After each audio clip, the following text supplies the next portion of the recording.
அனைவருக்குமே வணக்கம். சற்று முன் கிடைத்திருக்கக்கூடிய ஒரு மிக மிக முக்கியமான செய்தி ஒன்று வெளியாகியுள்ளது. சற்று முன் திமுகவுக்கு பயத்தை காட்டிய அமைச்சர் துரைமுருகன், அலரும் முதல்வர் ஸ்டாலின், இது மாதிரி செய்திகள் வெளியாகிருக்கு. ஸோ இப்போ திடீர்னு அமைச்சர் துரைமுருகனுடைய வீடுகளிலும் அவருடைய மகன் வீடுகளிலும் கதிர் ஆனந்துடைய வீடுகளிலும் அதிரடியாக 2-3 நாட்களாகவே தொடர்ந்து ரைடுகள் நடந்திருது இல்லையா. ஸோ இந்த ரைடில் அதிரடியாக சம்மந்தப்பட்ட நிறைய ஆதாரங்களும் தரும் அமைச்சர் துரைமுருகனுடைய வீட்டில் 2.5 கோடிக்கு மேலே பணங்கள் சிக்கிய சம்பவம் தான் இப்போ திமுகவே பெரும் அலறக்கூடிய சம்பவங்களாக மாற்றியிருக்கு. ஸோ இதை தொடர்ந்து தான் எதனால் அமைச்சர் துரைமுருகனும் திமுகவுக்கு பயத்தை காட்டியிருக்காரு அப்படின்னு இப்போ இவர் அதிரடியாக துரைமுருகன் அவர்கள் அனைவருமே குற்றச்சாட்டி வந்திருக்கும் நிலையில் தான் இப்போ திமுகவில் செய்யக்கூடிய சரிதான் அப்படின்ற மாதிரி இப்போ திமுகவே அலறக்கூடிய அளவுக்கு தான் அமைச்சர் துரைமுருகன் அவர்கள் இப்போ பயத்தை காட்டியிருக்கும் நிலையில். ஸோ அப்போ அறிவாலயமே பெரும் அதிர்ச்சியில் தான் இருக்காங்க இல்லையா. ஸோ துரைமுருகன் இல்லை அப்படின்னா அறிவாலயமே இல்லை அப்படின்ற மாதிரி தான் ஸோ இப்போ பேசப்பட்டு வரும் நிலையில் தான் இப்போ அமைச்சர் துரைமுருகன் அதிரடியாக களத்தில் இறங்கி முதல்வர் ஸ்டாலின் அவர்களே அலறக்கூடிய சம்பவங்களாக செஞ்சுருக்காரு. ஸோ இதை பற்றி இந்த வீடியோவில் பார்க்கலாம்.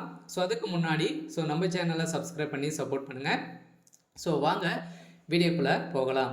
இப்போ அமைச்சர் துரைமுருகன் அவருடைய வீடுகளிலும் அவருடைய மகன் கதிர் ஆனந்தருடைய வீடுகளிலும் ஏற்கனவே 2019 ஆண்டு காலத்தில் 11,000 கோடி சிக்கிய சம்பவத்தினால தான் இப்போ இதில் அவருடைய மகனும் அமைச்சர் துரைமுருகனும் சிக்கியிருந்தாங்க. இதில் தான் இந்த விசாரணையின் அடிப்படையில் தான் இப்போ அதிரடியாக திடீர்னு அவருடைய இருவரும் வீட்டிலும் அவருக்கு சம்மந்தப்பட்ட நிறுவனங்களிலும் நண்பர்கள் வீட்டிலும் ரைடுகள் தொடர்ந்து 3 நாட்களாகவே நடந்தது.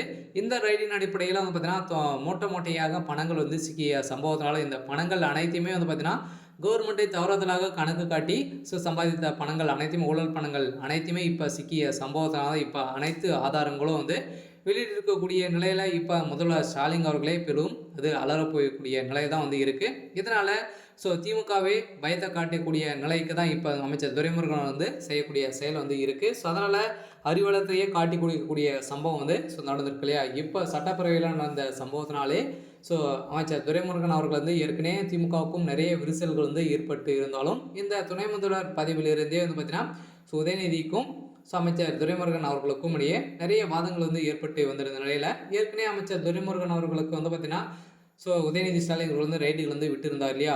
இதனால் இந்த நிலையிலும் திமுகவுடைய தலைமைக்கு தான் சதி செஞ்சுருக்காங்க அப்படின்ற மாதிரி இப்போ தொடரப்பட்ட வழக்கில் இப்போ அமைச்சர் துரைமுருகன் அவர்கள் திமுகவே மிரட்டக்கூடிய சம்பவம் செஞ்சுருக்காரு.